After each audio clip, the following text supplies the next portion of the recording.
सर्दियों की एक ठंडी रात थी। घना कोहरा चारों ओर फैला था। गांव के बाहर पुराना हवेलीनुमा घर, जो वर्षों से वीरान पड़ा था, आज अचानक फिर से रोशन हो उठा। कोई वहां लौटा था। राजीव, जो 10 साल पहले गांव छोड़कर शहर चला गया था, वापस आया था। उसके पिता की मृत्यु की खबर सुनकर वह अंतिम संस्कार के लिए लौटा, लेकिन गांव के लोग उसे देखकर हैरान थे।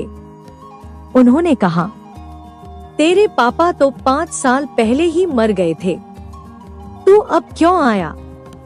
राजीव चौंक गया। वह खुद कुछ महीनों से पिता की चिट्ठियां पा रहा था, जिसमें लिखा था कि जल्द आ जाना, जरूरी बात करनी है। राजीव हवेली पहुंचा। घर की दीवारें टूटी फूटी थी, लेकिन अंदर कुछ नया था। मेज पर एक पुरानी डायरी रखी थी और दीवार पर पिता की ताजा खींची गई तस्वीर। डायरी में लिखा था, मुझे माफ कर देना बेटा, जो राज मैं इतने सालों से छिपा रहा, वह अब तुझे जानना होगा। आधी रात को तहखाने में आना। राजीव को यह अजीब लगा, लेकिन वह रुका। आधी रात को उसने तहखाने का रास्ता ढूंढा। सीढ़ियां जंग लगी थी, हवा में सड़ांध थी। नीचे पहुंचते ही उसे कुछ पुराने बक्से, ताले और एक बड़ा आईना मिला। आईना सामान्य नहीं था। जैसे ही राजीव उसके सामने खड़ा हुआ, आईने में उसका प्रतिबिंब कुछ अलग था। चेहरा वही, लेकिन आंखों में अजीब सी चमक। फिर अचानक आईने से आवाज आई, तू असली है या मैं? राजीव पीछे हटा, लेकिन दरवाजा अपने आप बंद हो गया। उसने डरते हुए बक्से खोले। अंदर बच्चों की हड्डियां, पुराने अखबार की कतरने और एक पत्र था। वह मेरा बेटा नहीं है, वह कुछ और है, जो मेरे बेटे की शक्ल में आया है। राजीव को अब याद आया, बचपन में वह एक बार इस तहखाने में गिर गया था और बेहोश हो गया था। तब से उसकी हरकतें, यादें और बोलने का अंदाज बदल गया था। राजीव को अपने ही अंदर डर लगने लगा।